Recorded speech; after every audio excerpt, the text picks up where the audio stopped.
It started on a Tuesday so quiet you could hear the sprinklers hiss across the cul-de-sac.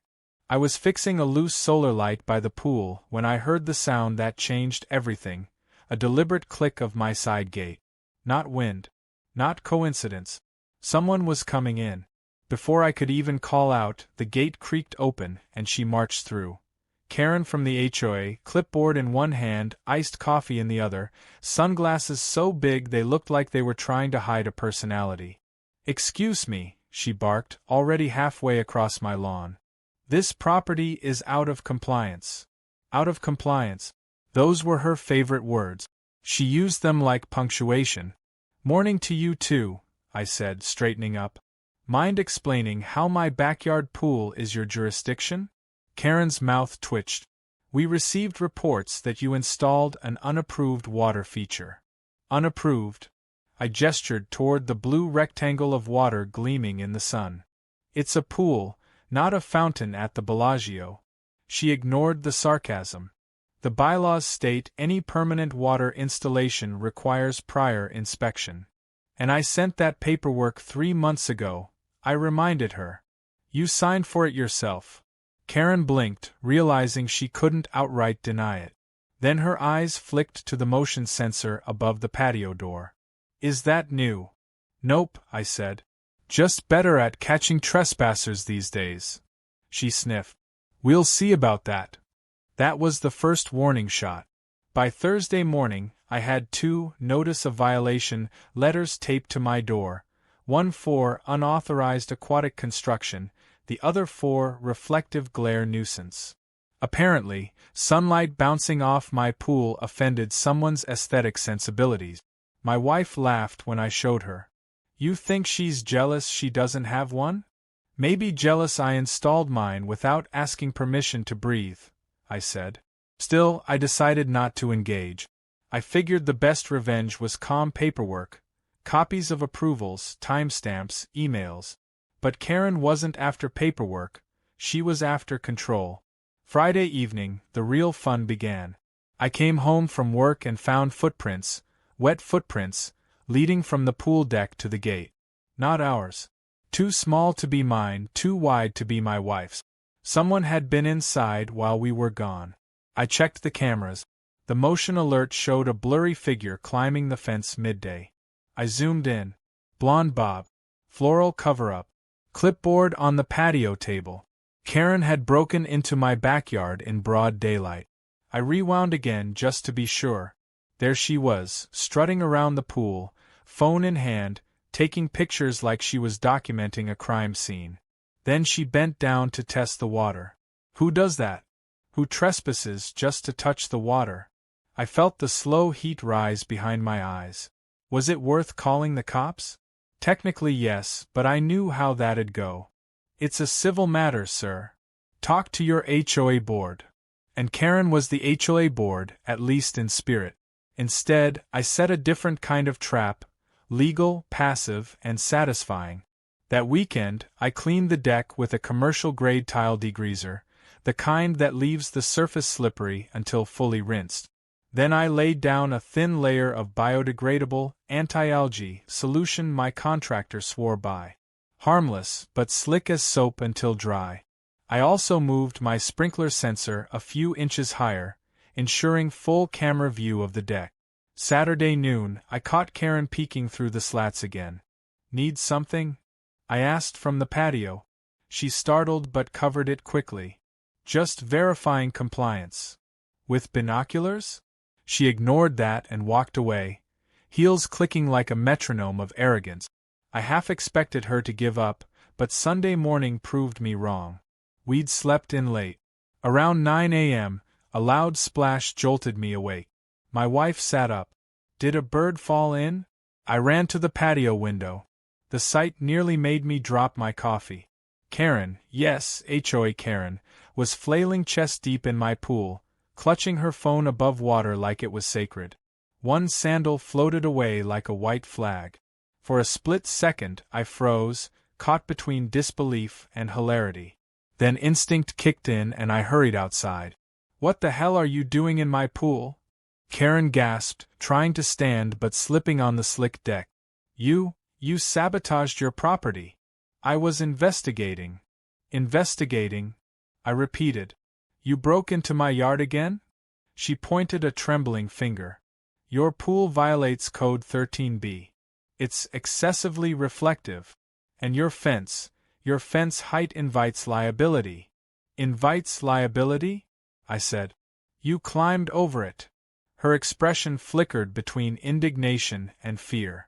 Then, as she tried to climb out, her foot hit the soap film residue. She went down hard, splash, screech, clipboard flying into the water like a paper frisbee. My wife appeared at the door, covering her mouth to hide laughter. Should I call 911 or the HOA emergency hotline? Karen spluttered. This is assault by negligence. Assault by what? I said. You broke in. She managed to crawl to the shallow end, soaked and furious, mascara running like melted ink. Mark my words, she hissed. You'll regret this. I'll have this pool drained by Tuesday. Sure, I said. Bring a warrant and some floaties. She limped away, leaving a trail of chlorinated footprints and ego behind her. That should have been the end, right? Reasonable person learns lesson, never trespasses again. But Reason and Karen were two different species.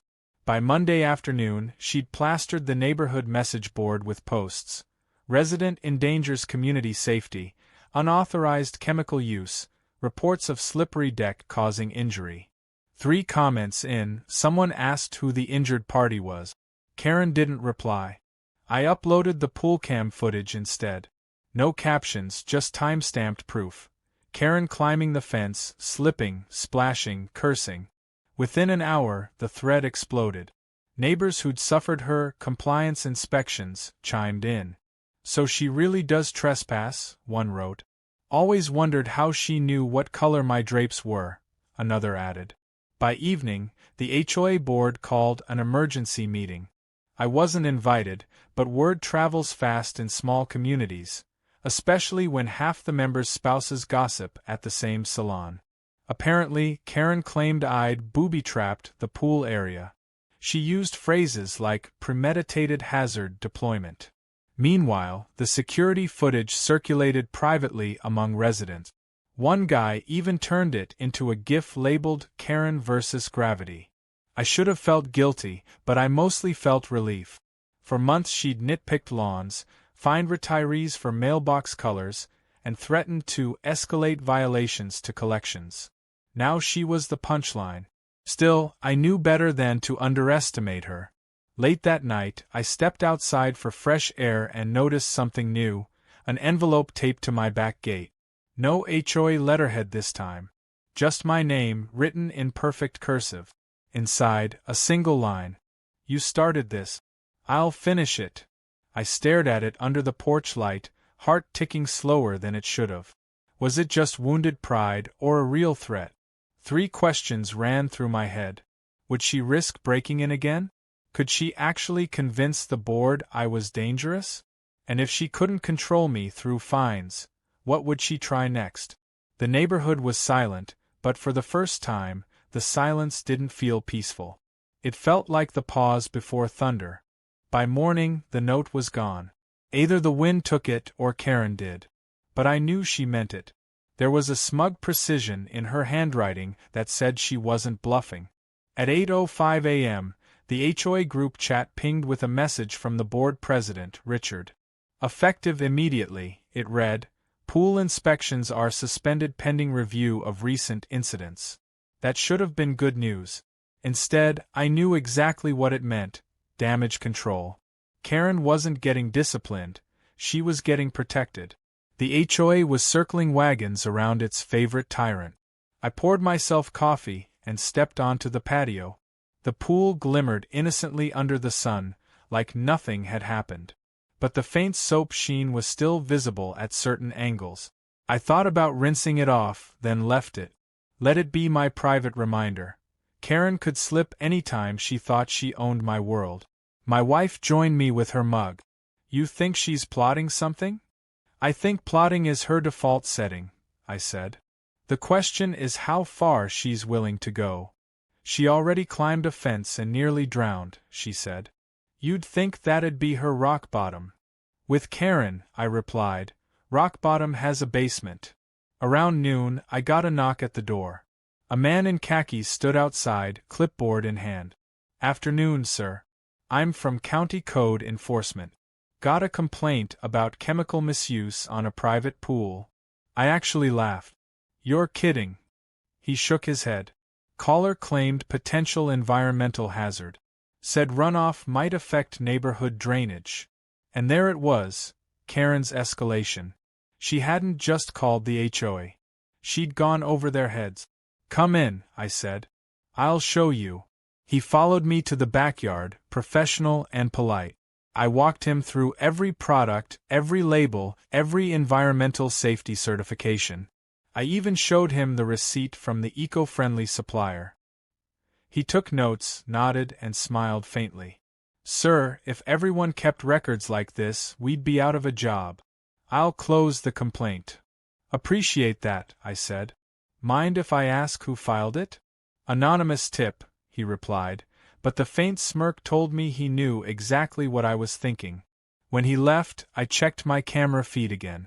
Sure enough, less than an hour before the officer arrived, Karen's silhouette had appeared near the front hedge, phone in hand. That was the first time I realized she wasn't just angry, she was obsessed. The next few days were quiet, deceptively so. No letters, no confrontations. But every time I stepped outside, I caught movement. Her car idling at the corner, her dog walking route conveniently changing to pass my fence, her phone angled just right. Then came Thursday's board announcement. New pool safety audit required for all residents by end of month. Coincidence? Not a chance. She was rewriting policy just to make my life harder. I attended the next HOA meeting in person. I wasn't even on the agenda, but when Karen saw me walk in, her jaw stiffened like she'd bitten glass. The room smelled of burnt coffee and fake civility. Folding chairs in rows, a projector humming quietly. Karen sat up front in her floral blazer, bandaged ankle visible, posture perfect like a queen presiding over her subjects. Richard cleared his throat. We're here to discuss the proposed amendment regarding backyard pool inspections. Actually, I said, we're here to discuss boundary violations. Specifically, Karen's. The room buzzed. A couple of neighbors raised eyebrows. Karen smiled tightly. Excuse me, but this meeting is for board members only. Then you shouldn't have sent me 3 fines this month, I said. Makes me a stakeholder. Laughter rippled through the room. Even Richard looked unsure whether to stop me. I laid a USB stick on the table. That's footage of Karen trespassing on my property last week. Might help clarify why she suddenly cares about chemical runoff. Richard blinked. Is that legal to show? More legal than breaking into someone's backyard, I said. Play it. Karen jumped up. This is harassment. He's manipulating the narrative. Then let's see the unedited truth, I said calmly. Richard hesitated but plugged it in. The screen flickered, and there she was, Karen scaling the fence, slipping, falling in, sputtering accusations. Gasps filled the room. Someone whispered, "She really did it." Karen's face turned scarlet. "This is defamation. I was conducting official HOA business." "You were trespassing," I interrupted. "Uninvited. Twice." Richard sighed. "Karen, this doesn't look good." She stood rigid. "I was ensuring community safety." "You were ensuring drama," I said. "And endangering yourself." The silence that followed was electric.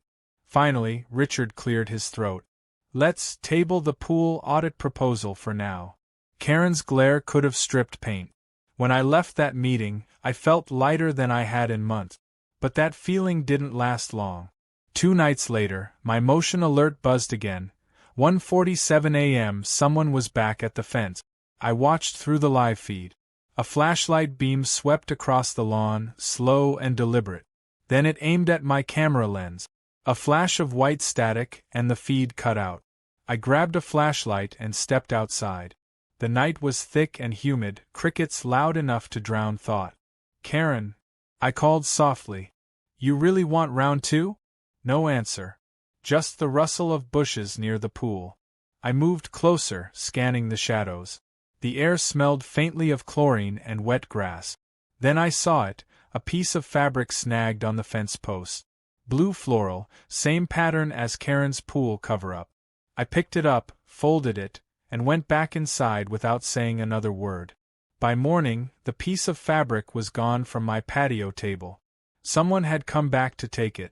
That was when I stopped pretending this was about rules. It was about dominance, control, power.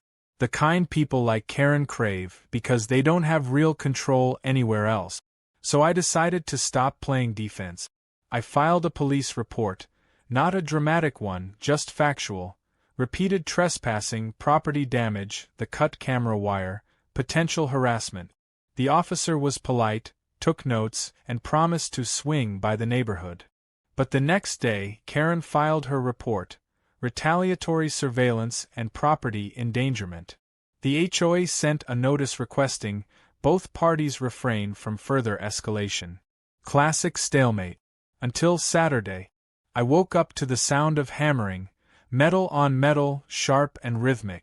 I looked outside and saw Karen's handyman installing a new sign at the entrance to our cul-de-sac. Private community. Pool use by authorized residents only. The kicker? The HOA had no communal pool. Just mine. I stepped outside, crossed my arms. You're kidding me, right? Karen appeared from behind a bush like she'd rehearsed the moment. It's a safety clarification, she said sweetly. It's a targeted sign, I replied. Everyone knows there's only one pool here. Then everyone knows who needs reminding, she said, eyes narrowing.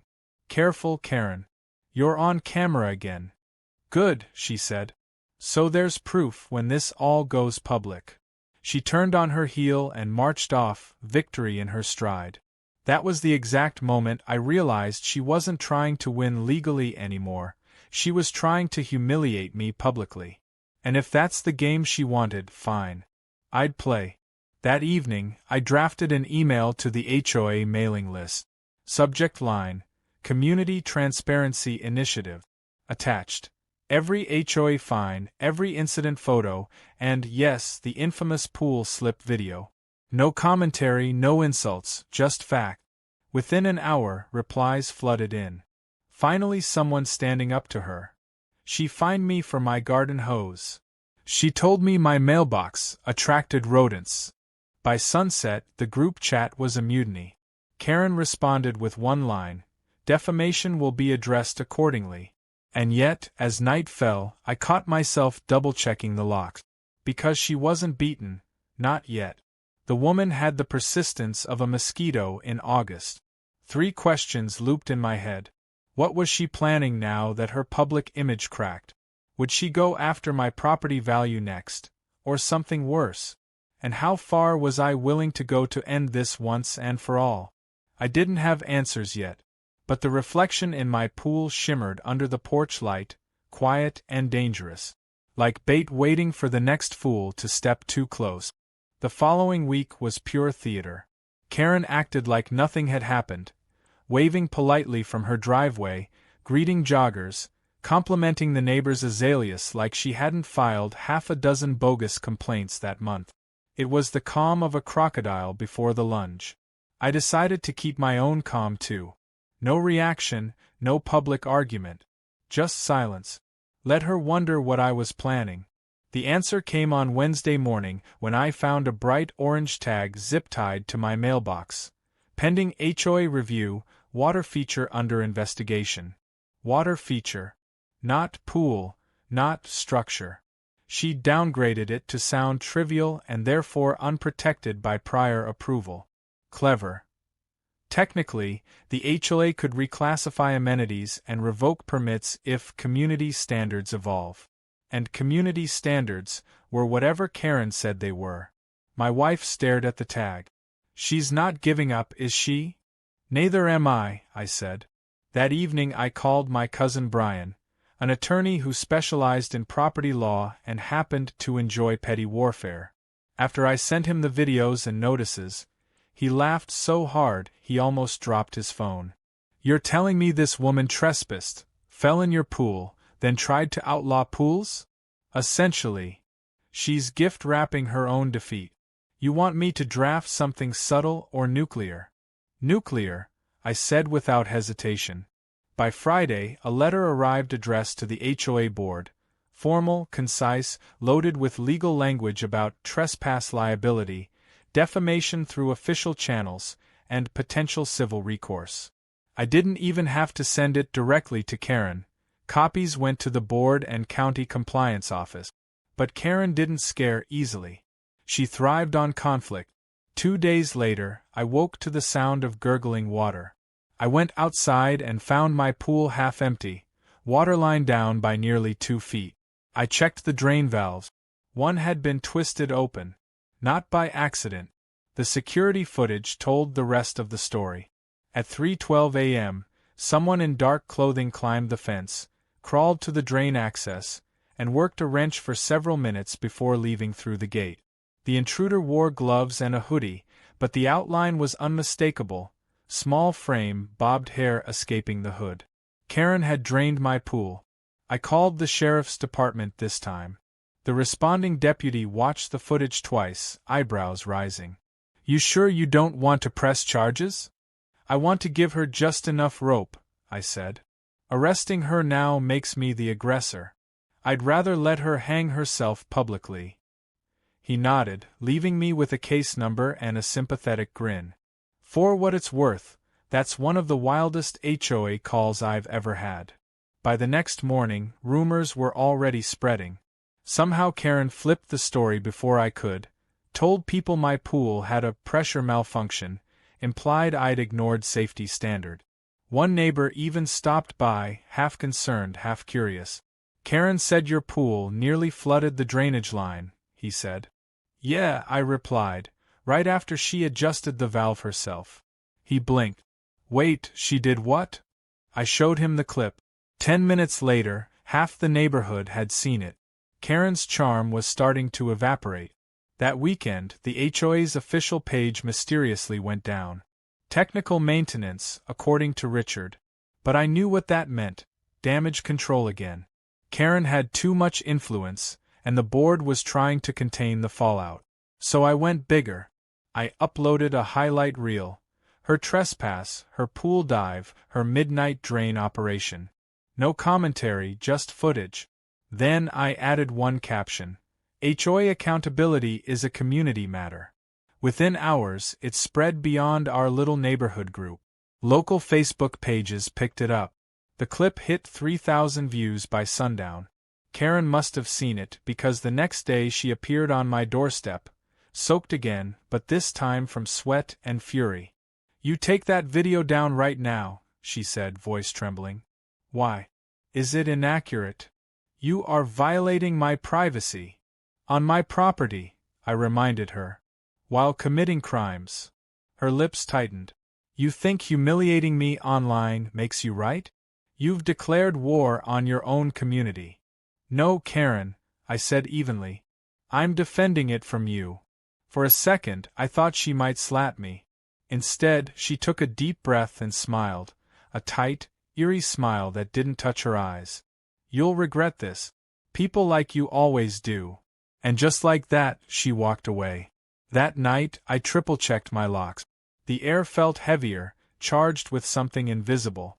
My wife suggested we leave for a few days. "Let it cool down," she said, but I shook my head. "No. This is my home." Sunday morning, I noticed a puddle near the pool shed. Inside, the chlorine container had been tipped over, lid missing, chemical dripping into the drain grate. Someone had tried to make it look like a hazardous spill. I grabbed gloves and neutralizer powder, cleaned it fast, then checked the cameras again. Footage missing, 12 minutes wiped clean. Karen had learned. She was careful this time, but not perfect. The corner camera caught her reflection in the shed window, a faint outline, unmistakable once again. I emailed the clip to the sheriff's office, adding the chemical spill photos. Within hours, an investigator called me directly.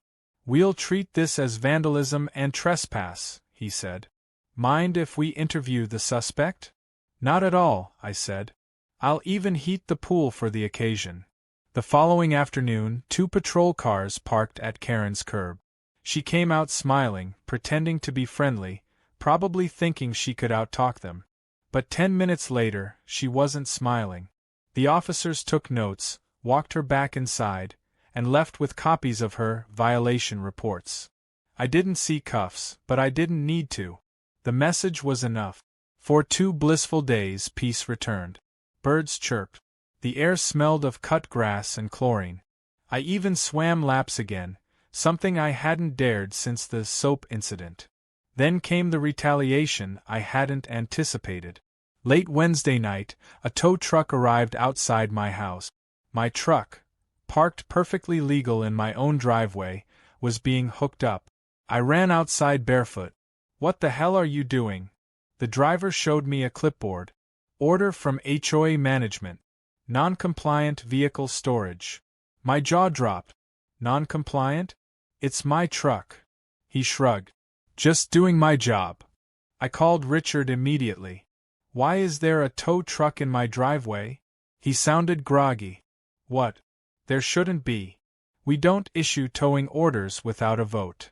Well, one's here, and it's about to roll away with my property. Within minutes, he called back. That order wasn't from the HOA. Someone forged it. I looked at the paper again, printed HOA letterhead, signature at the bottom. Karen's. I stared at the tow driver.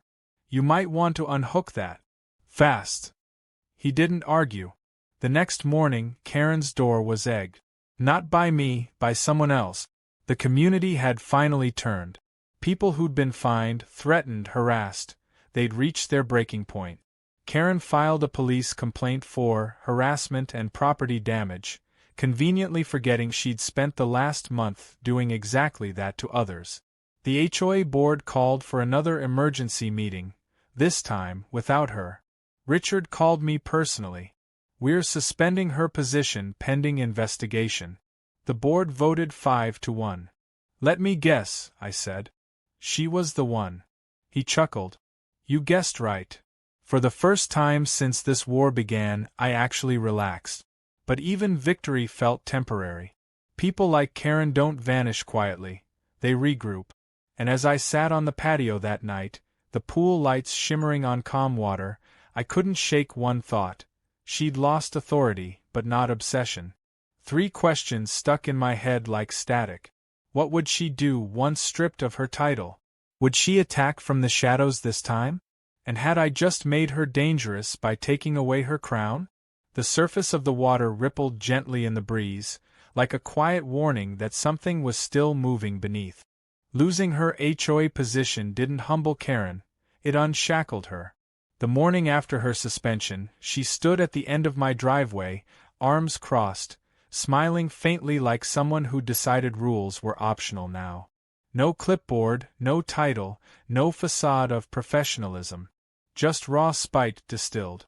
She waited until I stepped out to collect the mail before speaking.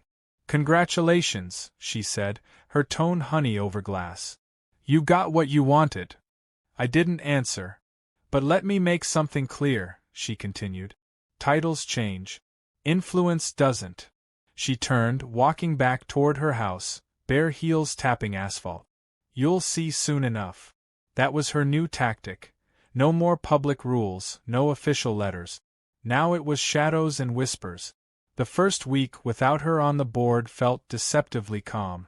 The HOA issued an apology for administrative miscommunication.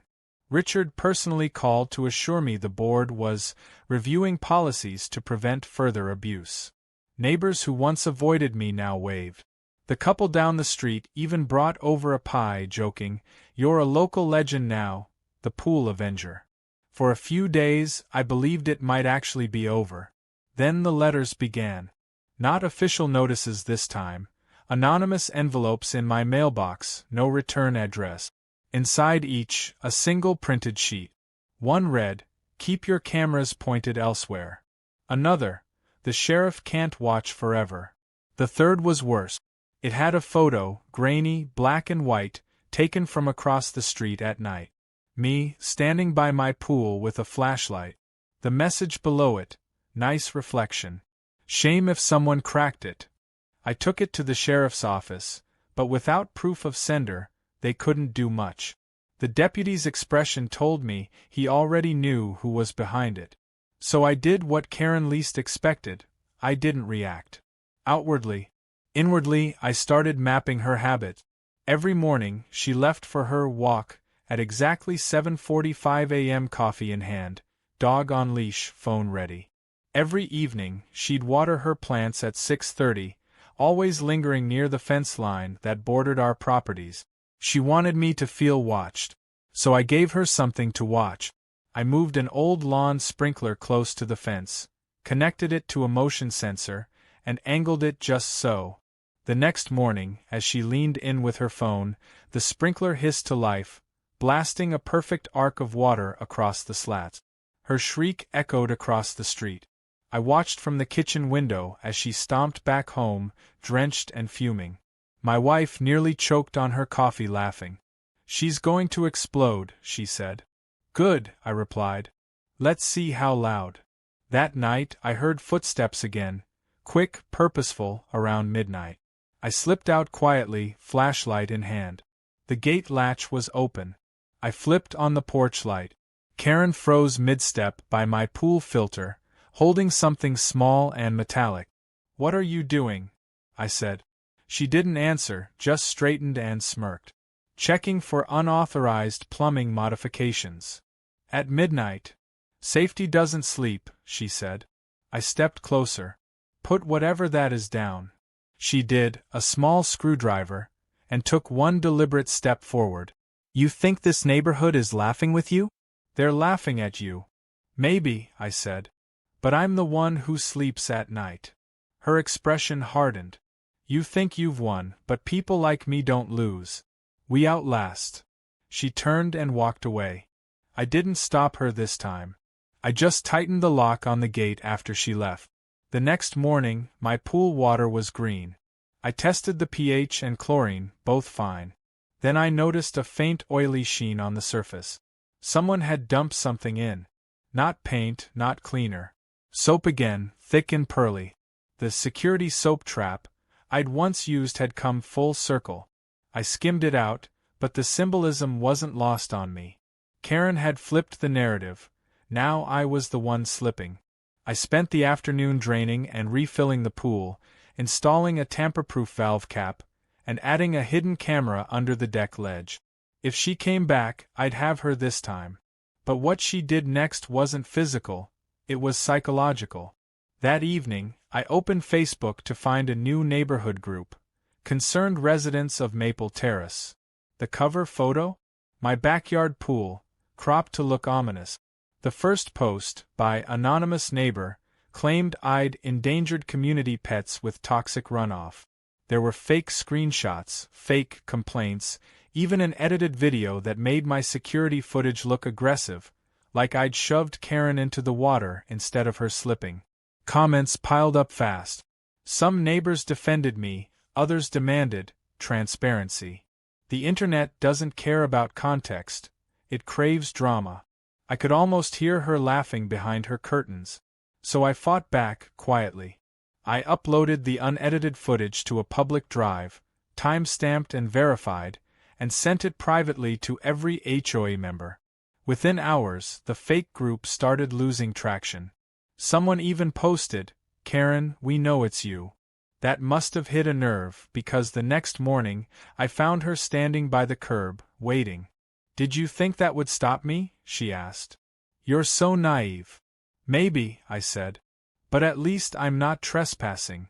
She took a step closer. "You've embarrassed me publicly. My reputation, my position, everything. You don't understand what that costs someone who's given their life to order." "Order," I said. "Or control." She stared at me for a long second, then smiled, a slow, sad smile that almost looked human. "You'll see. Chaos eats its own." Then she left. That night, every motion sensor light on my property went off at once. Cameras showed nothing. The next day, I found the lenses smeared with something greasy, petroleum jelly, maybe. I called Brian again. She's escalating. Good, he said. Because that means she's desperate. Let her keep going, just don't take the bait. Easier said than done. The following evening, my wife opened the mailbox and found a folded newspaper clipping, headline circled in red. Local man sued for defamation in HOA dispute. No note, no context. Just fear as a weapon. I poured myself a drink and stared at the pool lights dancing across the water. For a brief moment, I wondered if she was right. Maybe I had gone too far by posting that footage. Maybe I'd made it personal. But then I remembered her breaking into my yard, her fake letters, her lies. No, this wasn't personal, it was justice. And justice wasn't done yet. The next morning, I went to the county clerk's office and filed for a restraining order, temporary, pending a hearing. The clerk raised an eyebrow when I described the situation. She really did all that? Every bit of it, I said.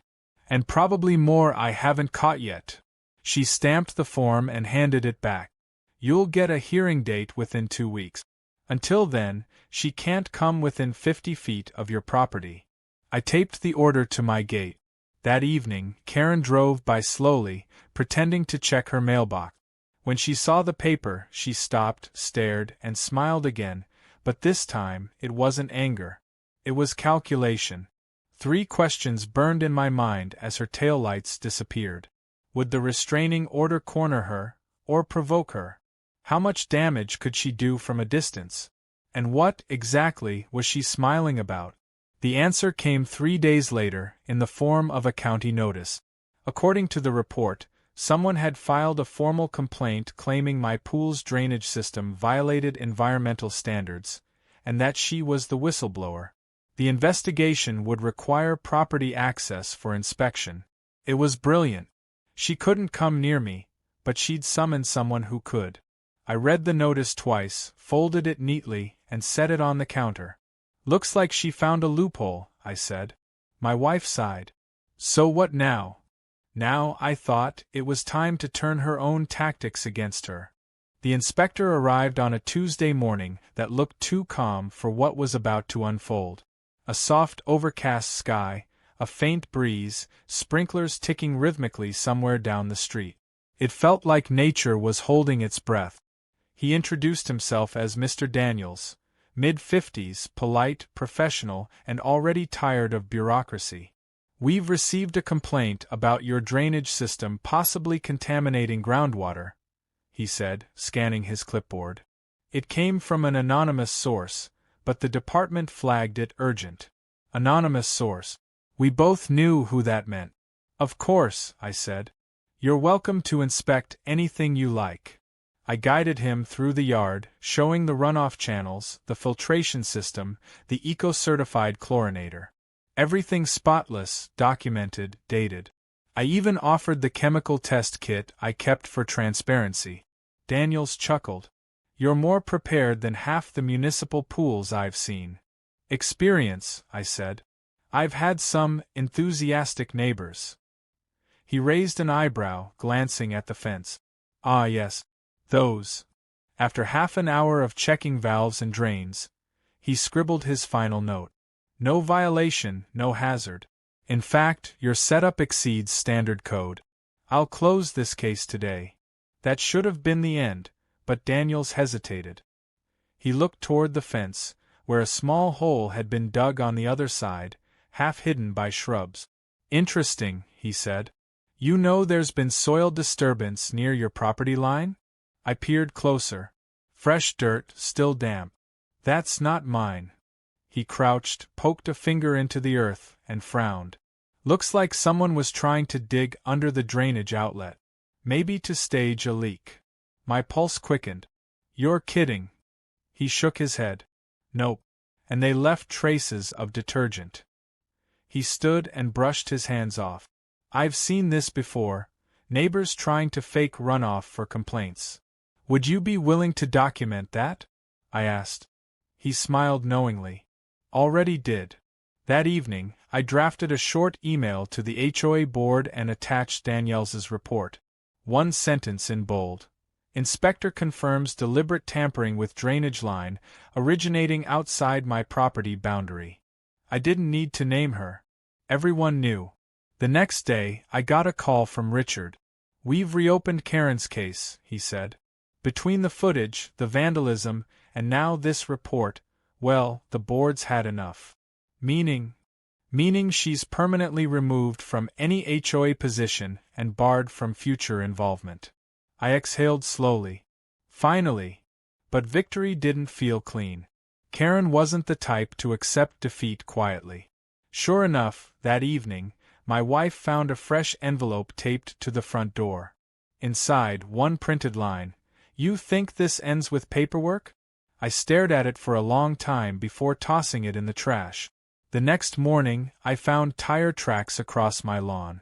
Deep, deliberate grooves leading straight toward the pool gate, then swerving away at the last second. The security footage showed a dark SUV revving up my driveway at 2 a.m., headlights off, before speeding off again. She wanted to scare us, and it was working, just a little. My wife started sleeping with her phone on the nightstand.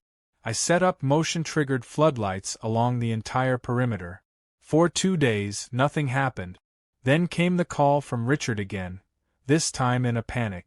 "Mark," he said, "did you send that email blast?" "What email blast?" "The one to all HOA members. It has your name on it." My stomach tightened. "What did it say?" He hesitated. "It's bad. It claims you installed illegal cameras pointed into neighbors' yard. There are fake screenshots, doctored photos. It looks professional. Karen's counterstrike." "Send me a copy," I said, already powering up my laptop. When it arrived, my hands clenched on the mouse. She'd mocked up fake surveillance footage using clips from my security feed, cropped, distorted, twisted to look voyeuristic. It was malicious brilliance. For half an hour I just sat there, stunned. Then, slowly, the anger shifted to focus. If she wanted war, I'd give her precision warfare. I called Brian.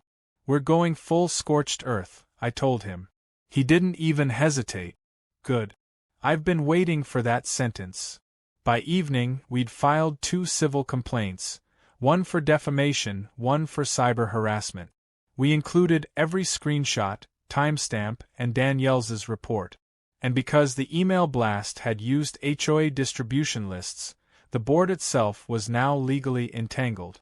Within 24 hours, Richard called again. "We're cooperating," he said. "Frankly, I think half the board's terrified of her now." "They should be," I said. But not for long. The hearing date for my restraining order arrived a few days later. Karen showed up in a cream suit, hair perfect, smile polished. The judge, a tired man who looked like he'd seen every petty neighborhood feud imaginable, listened patiently as she insisted I'd weaponized community perception. Then my attorney played the footage. The fence climbing. The pool slip. The midnight drain tampering. Silence filled the courtroom. Karen's jaw twitched, but she didn't look away. Even cornered, she refused to surrender. When the judge ruled in my favor, granting a full-year restraining order, she didn't flinch. She just nodded once and said, "Understood." That scared me more than if she'd screamed. Afterward, outside the courthouse, she waited by her car. When she saw me exit, she spoke softly. "You've embarrassed me for the last time." "Then stop giving me material," I said. Her smile barely moved. "You don't get it. This isn't about you anymore." Then she got in her car and drove off. For 2 days, nothing. The neighborhood went eerily quiet. No gossip, no mail, no late-night lights in her windows. My wife dared to hope. Maybe she's finally done. But Karen didn't disappear. She was regrouping. Friday afternoon, I got a call from Daniels again. "You're not going to like this," he said. "Someone filed a new complaint, this time claiming I falsified the inspection." "You're kidding." "Wish I were." They used my full name and department number.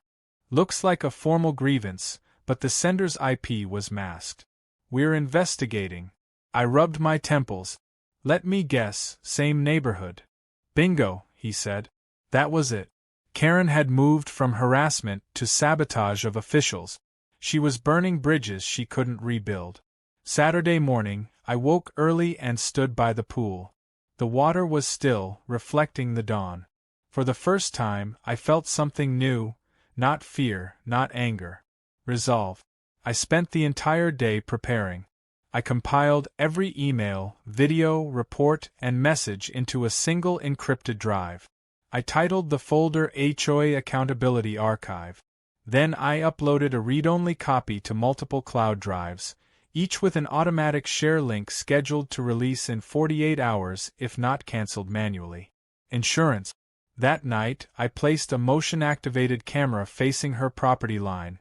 Just one, hidden under the eaves, wide angle. At 2:18 a.m., it triggered. Karen stood in her backyard, holding a phone, filming my house. She whispered something, too quiet to hear, but her expression said everything. Rage, humiliation, and something close to madness. Then, suddenly, she slipped again, this time on her own patio. Her phone flew into the grass, flashlight still on. She scrambled up, glaring toward my lights, then stormed inside. For a long moment, I just stood there watching the feed, strangely calm. 3 questions turned over in my mind as dawn crept up behind the trees. Was she unraveling, or finally revealing who she'd always been? Would exposure stop her, or push her past the edge? And could I really keep this war from consuming me too? The neighborhood felt different now, split between those who pitied her and those who whispered she'd gone too far. And me, standing in the middle, holding proof of everything, wondering whether justice or revenge felt better, and whether, at this point, I could tell the difference. Sunday morning dawned unnaturally still. No dogs barking, no sprinklers ticking, not even the hum of lawnmowers that usually buzzed through Maple Terrace like clockwork. It was the kind of quiet that presses against your ribs. My wife stood at the kitchen window, sipping her coffee, eyes fixed across the street. Her blinds are still closed, she said softly. They haven't moved since last night. Maybe she finally learned to stay inside, I said, though I didn't believe it. Karen never stayed still for long. At 9:30 a.m., a white county vehicle pulled up in front of her house. 2 officials stepped out, clipboard, badges, calm efficiency. The environmental complaint she'd filed against Daniels had backfired. Now she was the one under investigation. I watched from the patio as they knocked on her door. No answer. After a few minutes, one of them peered through her front window, frowned, then jotted something down. They left a notice taped to her door. My wife exhaled. Maybe that's the last we'll see of her. Or the calm before the last storm, I said. By evening, the note was gone. That night, a soft sound woke me around 2 a.m., a rhythmic metallic scrape, faint but distinct. I lay still, listening. Then came the unmistakable click of my pool gate latch. I reached for my flashlight and slipped out the back door, staying low behind the hedge. She was there. Karen stood by the pool again, barefoot this time, her white nightgown ghostly under the motion light. Her hair was wild, her face pale but determined. In her hand, she held a small bottle, some kind of cleaner or chemical. "Karen," I said quietly. She froze. For a moment, the only sound was the hum of the filter and the distant whir of crickets. Then she turned, eyes glassy but defiant. "You ruined everything," she said. "My position, my reputation. Do you know what that feels like?" "I know what trespassing feels like," I said. "Step away from the water." Her hand trembled. "You think you're better than me because you play calm? You humiliated me in front of everyone I've lived beside for 20 years. You humiliated yourself," I said. "All I did was stop pretending." She took another step toward the pool. "Do you know what they call me now?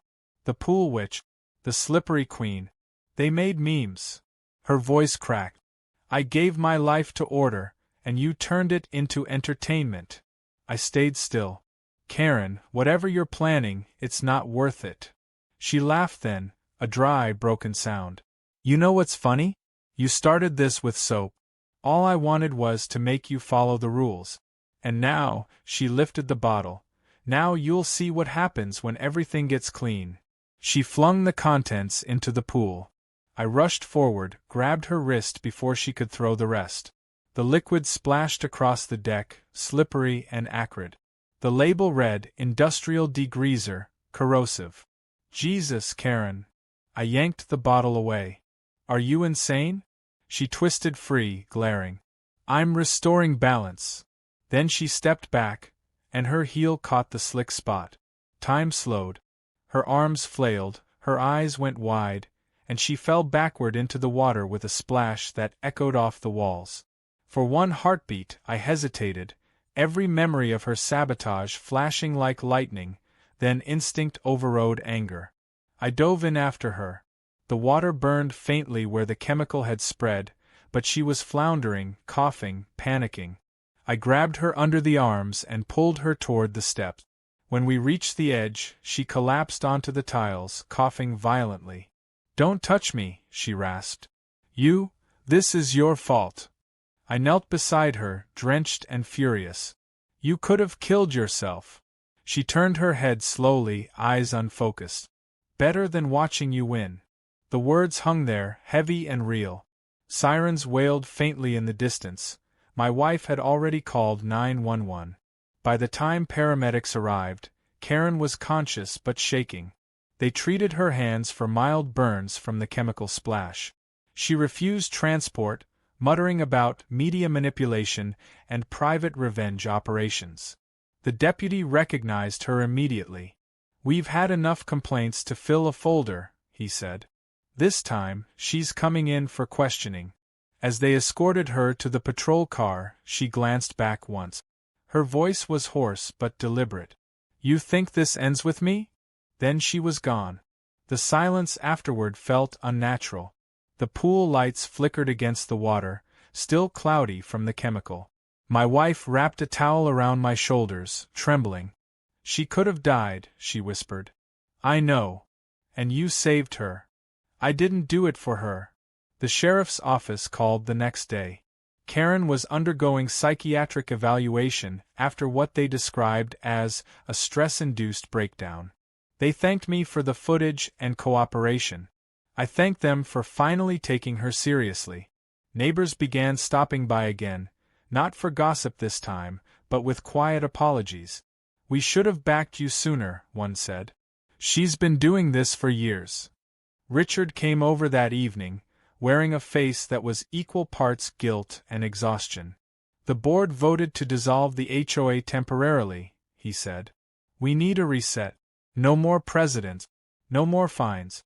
Just peace." "Good call," I said. "You should know," he added. "Karen's husband is filing for separation. Says he can't take it anymore." I felt a strange pang of pity then, sharp and brief. For all her cruelty, she was still human, lonely, rigid, desperate for control in a world that never truly gave her any.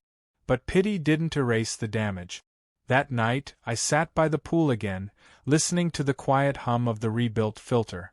The water was clean now, perfectly still, reflecting the stars. The chaos had finally burned itself out. Or so I thought. At 11:58 p.m., my phone buzzed, a message from an unknown number. "You shouldn't have jumped in." No name. No punctuation. Just that. I froze. Was it her? Someone connected to her? A neighbor stirring the pot? My wife found me staring at the screen. "What's wrong?" "Probably nothing," I said, setting the phone down. But my hand shook just a little. The next morning, the message was gone, deleted. I checked my cameras again. At 2:43 a.m., a shape appeared at the far corner of the yard, barely visible in the fog. It didn't cross the fence, didn't move close, just stood there, watching for a full minute before vanishing back into the dark. I zoomed in frame by frame. Too blurry for a face, but the outline, the posture, was unmistakable. Karen. Except she was supposed to be under hospital observation. 3 questions clawed their way into my mind like hooks. Had she been released early, or escaped? Was that message her final warning, or a beginning? And how do you stop fighting someone who's already lost everything? The pool shimmered silently in the daylight, deceptively peaceful. But I couldn't shake the feeling that I was staring at a mirror, one that reflected not her chaos, but mine. Because somewhere between the fines, the footage, and the fights, I had started to need this battle too. And if Karen was the kind of person who couldn't stop fighting for control, maybe I'd become the kind who couldn't stop fighting back. 2 nights after the message, I stopped pretending to sleep. Every creak of the house sounded like a footstep. Every passing headlight crawled along the ceiling like a warning. I told myself it couldn't be her, that Karen was still under observation, that no one escapes from a psychiatric ward for a suburban vendetta, but logic doesn't help much when your enemy never played by rules in the first place. At 3:07 a.m., motion alert again. Front gate. I didn't grab the flashlight this time. I grabbed my phone and watched the live feed. A car idled at the curb, lights off, engine purring. A dark sedan, not her SUV, but familiar somehow. The driver's door opened. A figure stepped out, hood pulled up, slow and careful. Then a second figure slid from the passenger seat, smaller, slighter. The shape of her shoulders gave it away. Karen. My chest tightened. The first person, male, broad, uncertain, whispered something I couldn't hear. Karen gestured toward my fence, animated, almost pleading. He hesitated, then walked away toward her house. She stayed, staring at my yard for what felt like forever. Then she pulled something from her coat, a stack of papers, and shoved them through my gate slats. After that, she turned, climbed into the passenger seat, and the car rolled off into the fog. I waited a full 10 minutes before stepping outside. The air was damp and metallic. On the ground by the gate lay water-stained printouts, screenshots, letters, and an unsigned note. The top page read, "Proof." I carried the bundle inside, spread it across the dining table, and felt my pulse climb. It was a dossier, emails between HOA members, private group chats, even messages between Richard and the county office. Every document painted the same picture. They'd known about her behavior for months, covered it up to avoid litigation, and quietly let her take the blame when things got messy.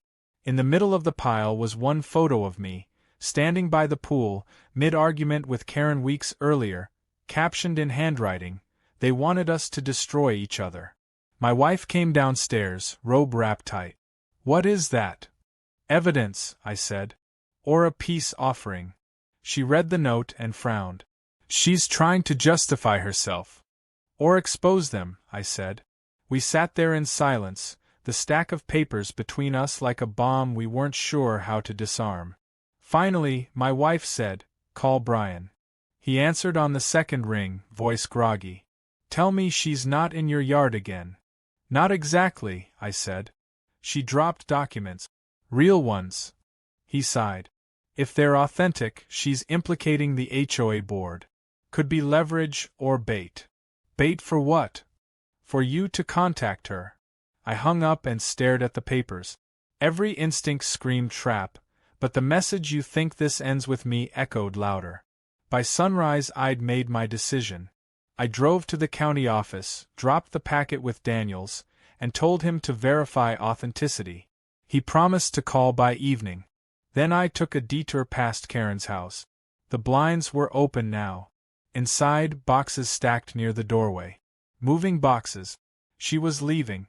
A rational person would have driven away. But curiosity isn't rational. I parked across the street, walked up, and knocked. Karen answered wearing the same cream suit from court, hair neat again, face tired but composed. For a heartbeat, she looked almost normal. "You shouldn't be here," she said flatly. "You came to my house," I replied. I figured courtesy demanded reciprocity. Her eyes flicked past me to the street. "You saw the files?" "I turned them in." Her jaw tightened. "Of course you did. They prove you were right about one thing," I said. "The board used you as a shield. You weren't crazy, you were their weapon." That got a hollow laugh. "I thought exposing them might matter to you. Turns out, you're just like them. You want order too, Just your version. Maybe, I said. But at least mine doesn't hurt people. She studied me for a long time, then whispered, everyone hurts people. The difference is who sleeps afterward. I didn't answer. Where are you going? I finally asked. Somewhere without fences, she said. Don't worry. You've won your cul-de-sac. As she shut the door, something in me deflated. Not victory, not relief, just exhaustion. That evening, Daniels called. The documents were genuine. Several HOA board members faced ethics reviews. Richard resigned within the hour. The neighborhood buzzed for days. Some called me a whistleblower, others a troublemaker. Karen disappeared completely. Her house went on the market, as is. A month later, I almost started to believe peace was possible. The restraining order remained active, the HOA was dissolved, and the pool finally sparkled without metaphor. Then, one warm Friday, a letter arrived in a plain envelope. No return address. Inside was a single photograph. My pool at night, taken from a distance. At the bottom, scrawled in blue ink, still watching. I felt the old chill crawl back. I checked every camera, nothing. Every neighbor, nobody had seen anyone. My wife begged me to ignore it, but by midnight I was sitting outside again, flashlight beside me, eyes on the water. The reflection looked back like a mirror of every choice I'd made. Escalation, exposure, obsession. Was she really out there? Or had she left behind something worse, a version of her living rent-free in my head? I thought about deleting the footage, taking down the cameras, pretending none of it happened. But then I noticed the faint soap stain near the filter, remnant of that first security trap. It caught the light like a ghost. That's when I realized the truth. Even if Karen vanished forever, the war changed me. Around 2 a.m., I finally stood, stretched, and looked toward the dark street. The neighborhood slept. The air smelled like chlorine and quiet. I took one last photo of the pool, then turned off the lights and went inside. For the first time in months, I didn't check the cameras before bed. At dawn, my phone buzzed again, motion detected. I ignored it. Another buzz, then a third. I sighed, grabbed the phone, and opened the feed. The pool was still. The deck empty. Only a single object floated in the center, an envelope sealed in plastic, bobbing gently. My stomach turned. I hurried outside, scooped it up, tore it open. Inside, one laminated card. On one side, a blurry still from my own footage, the moment I'd pulled her from the pool. On the other, typed words. Thank you for saving me. Goodbye. No signature. I stood there for a long time, the morning sun warming the deck, the water rippling softly against the tiles. 3 questions stayed with me, quieter now but permanent. Had she meant it as closure or warning? Was goodbye literal, or just another move in her endless game? And when you fight someone long enough, do you become them or finally understand them? I never saw Karen again. Her house sold to a young couple with 2 kids and a golden retriever. They built a swing set where her prized rose bushes used to be. The new neighbors sometimes ask about the old HOA drama they'd heard whispers of. I smile, say it was before their time, and change the subject. Still, on humid nights when the moon hits the pool just right, I catch the faintest shimmer of soap across the surface. Barely visible, gone if you blink. Maybe it's residue. Maybe it's memory. Either way, I keep the gate locked. Because peace, I've learned, isn't the absence of enemies. It's knowing what you'll do if they ever come back.